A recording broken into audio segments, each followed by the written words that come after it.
Hey everyone, welcome back to the channel. It's time for my week in review, so let's get into it. This past week has been pretty good. The market's really shot up in the course of a week. My account is up 10% or $13,812 here, which is great. Actually, my account, I've pulled out a lot of money lately because I've had expenses for things like trying to sell one of my properties and fix it up. I've had to buy a new roof. I've had to pay taxes, and I've had to pay for some of my kids' college stuff. And so I pulled out March, I pulled out $5,000. Then I pulled out $3,000. Then I pulled out $10,000. Then $1,000. And then I transferred $2,000 to my Roth IRA and had to pull out another $2,500. So I put a new roof on my house. I paid taxes. I put a new fence on my house. Used some other cash too from elsewhere.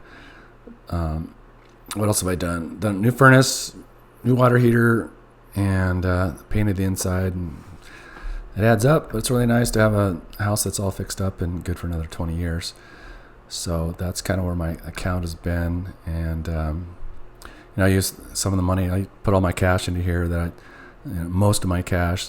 I've got some other accounts and other investment accounts, but if I need cash, I'll pull it out of here. So it's kind of I don't know if that's the right thing to do, but it's kind of what I'm doing. I might change that up soon. But anyways, back to investing this week, or this month so far. Let's go look at my account. So first off, Hood, I've had this trade. The strike was 80. Let's go look at Hood. My cost on Hood is like 126 here, so I've been bag holding this a little bit. And so far, recently, it's gone up, so I'm able to make some premium, but I've just been kind of holding the bag on it. Got 400 shares. And I had a strike here at 80. Of course, it's gone above that now. So at the time, early April, I collected 160, and I got out at 92. I did a buy to close on that, so I collected 68. And down here, I did another trade. It was below my cost of 126. This was at 115. The price, started to creep up. This is just the past week, so I rolled this. I collected 332 originally, and I had to buy this back for $596, so I ended up at $264, which is a loss. But at the same time, I rolled that out to $618 and up to $130. So that's beyond my cost of $126. So if these get called away here, I'm safe. It's no problem, and I'll make a little profit in appreciation. So I was able to collect $620. So the premium I can collect now is good. So the difference between that, my loss and my new position is $356 of profit, so I'm sitting pretty good there. This, let's see what else. SMH, I did a put on this. I bought it back for 75, so I ended up with 665 there. SNDK, I did a vertical put credit spread on this. SNDK has been a real wild stock here. SNDK. Past year, SNDK has gone up 2,840% in the past 5 years. 2154. So just in the past year, most of that growth. It's sitting at 913 now. It was up as far as 983. Wild swings. So I did a vertical put credit spread on this. The short strike was 725. The long strike was 715. So it's $10 wide. And was in the profit and decided to buy to close this. Collected 64. Ended up with that. I'm trying to do more vertical put credit spreads these days because I've been hurt in the past by getting a sign on a put and the stock's gone way down, kind of like Hood. I've had to wait a long time for it to come back up, and I don't want to do that. I've actually got that one position in SMCX, which is a leveraged ETF on SMCI, and SMCI has had just huge problems in the past year. And the mistake I made last year was to try to dollar cost average down. And so I add to my position. I ended up with 600 shares, and it's done a reverse split, so I have 300 shares now. But you can see my cost is 141, and they've had some scandals and some problems. So my position size was a big mistake to get way too far position size into this, because you can see the price is $12.89 right now, and I can't barely make any premium or anything. So I'm just holding the bag and see if this goes back up, and I might have to just dump it at some point. So it's a huge, right now, $38,000 problem. So that kind of sucks, but that's what I want to avoid by doing vertical put credit spread. So if I did a vertical put credit spread on, say, SMH here. I did a vertical put credit spread on SMH, 450 to 440, $10 wide. And a vertical put credit spread, that's where you sell a put at a certain price, you get some premium, take some of that premium, and you simultaneously buy yourself protection. So you buy a put at a lower strike price, and you don't make as much premium, but your max loss is going to be the difference between the strike prices. So 450 to 440. If the price this trade stays above 450, I'll make the full 280. If it goes below 440, these will both be in the money. So I'll have to buy these shares from somebody at 450, and this will be in the money. I'll have to sell my shares at 440, so that'll be $1,000 loss there. But it saves you. If it goes down to 300, I get to sell these at 440 and walk away. And in the past, like with Hood and SMCX, I've got stuck, and the price of the stock's gone just way, way, way down. And so position size, you don't want to be stuck in any one stock if that happens. And also, I try to buy myself from some protection on the downside for these puts. So I'm trying to gear towards that more. I did do, there's this S&DK. I did another vertical put credit spread on ANET, collected 180, bought it back for 90. It's about half the profit, so a result of 90. WDC, I did a straight up put, collected 550, and was able to get more than 50% of my profit. So I played it safe, bought to close for 200, ended up at 350.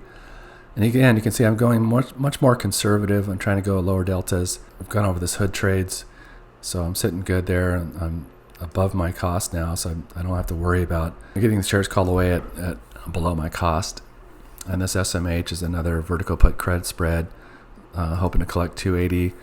This is pending right now. I just put this on as a kind of a placeholder. I'll probably have to adjust it when the market opens and prices change, so this might differ. You can see it's just pending right now. So that's kind of where I'm sitting. There's dividends I've collected so far. Puts me up to dividends and interest. It's put me up to $2,049 in profit. Not as much as I was doing last year, and part of that is I had more money to work with. I got stuck in some positions. I've only got $43,000 of cash right now, and I don't want to get stuck in a position where all this cash gets assigned on a put, and then the price drops and I'm stuck and I won't have any more cash to play with. That's one thing. And another thing is that I'm going to be buying some options, that I want to have some dry powder to be able to buy some options, and I'll get into that in the next section of this video. But I just quickly wanted to go over my dividends so far. I've got some covered call ETFs and some high yield ETFs that I've got down here. JEPIQ, so far I've collected 84. Goldman Sachs, GPIQ, and GPIX, I've collected 530 on each one of those. And the rest of these, I'm waiting for these to come through. I did collect a dividend on GE. GE, I really like this stock.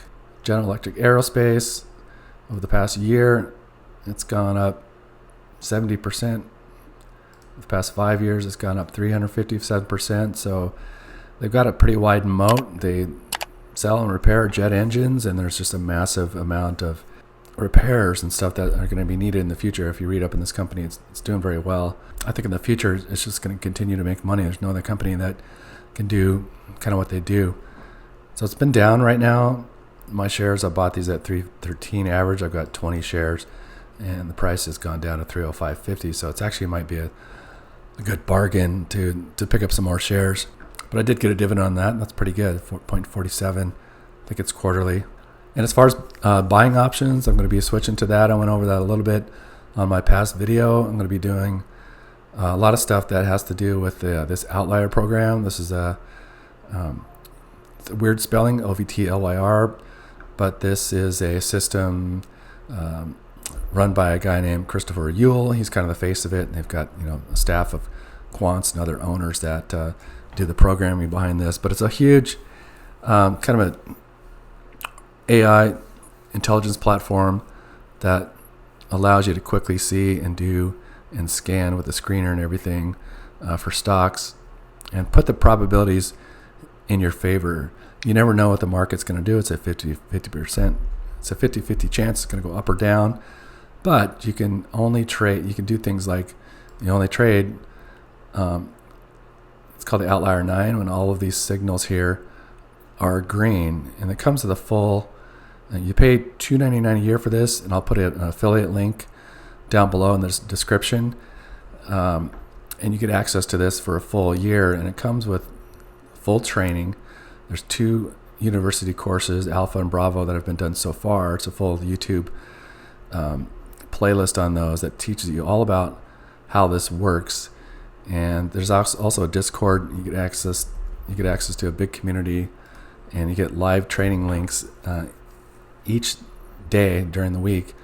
There's giveaways. There's lessons about how to trade in general. There's lessons about how to use the platform in general, and then there's live trading when trading is going on. And I think in the last video I went over this spreadsheet that is part of the U.S. Investing Championship that Christopher Ewell is doing. And so far, he's up 27% year to date, 27.28%. But in the last video, I think it was down to like 2%. And I had watched him in January when this started.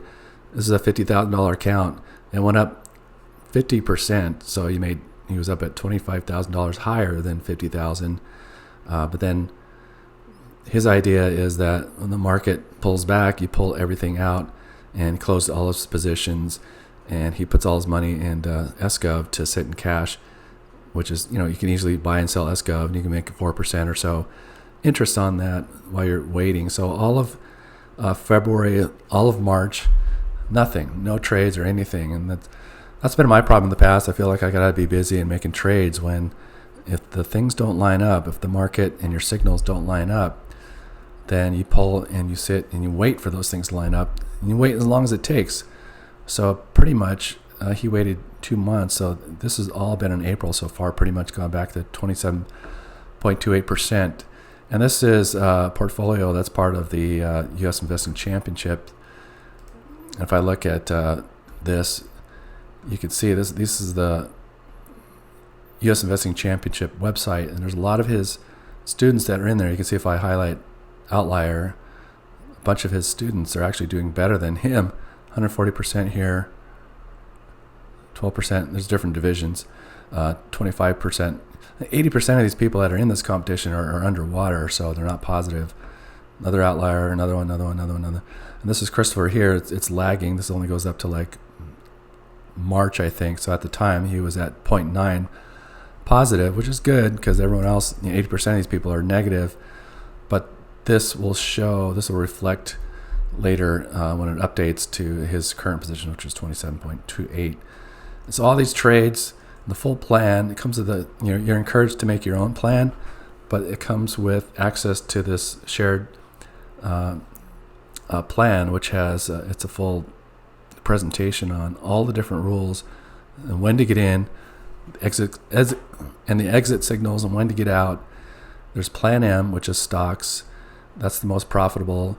If things don't line up on Plan M, you have to have pretty much the market and all these things have to line up in the platform. If any one of these is red, you just don't trade. Then you look at the next plan, which would be, Plan ETFs. There's different set of rules to get into like QQQ or TQQQ, and you can do options or you can do straight up trades on stock. And if neither one of these line up, then you do this plan, which is the sit in cash and don't F up plan. And so, sitting in cash is also a position. So that's a good place to be when none of the other markers line up. If you had been in the market with this plan through February and March, you would have lost money because the market went down. So it's got all the rules to get in. There's exit signals, and these are all signals that are found in the platform itself.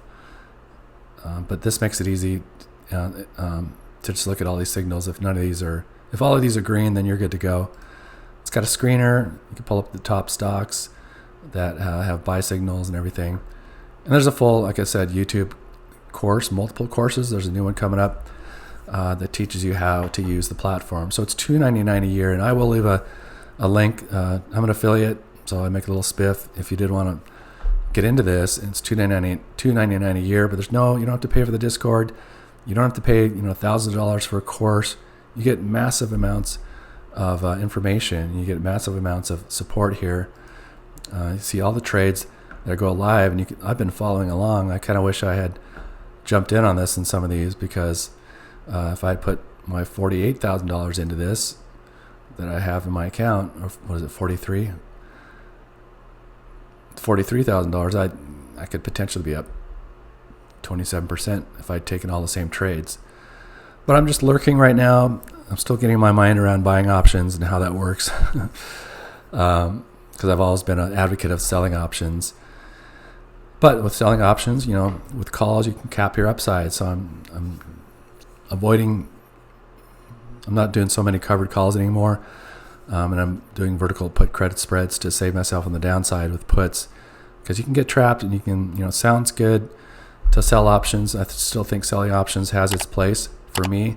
I'm just doing things much more conservatively and in a different way, and I'm exploring and holding cash. So I'm looking at buying options and see if I can increase my account this year. So that's kind of where I'm sitting right now. Again, if you want to join Outlier, I highly recommend it.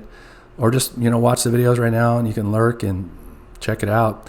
I'll leave some links in the description below to the YouTube channel and my affiliate link for Outlier if you did want to check that out. If you got any questions, just let me know in my Discord. My Discord's free, and there's some people in there that are all helpful and having fun, and just watch my trades and watch my account. Hopefully grow more this year. So that's it for now. Thanks for watching, and we'll see you on the next one.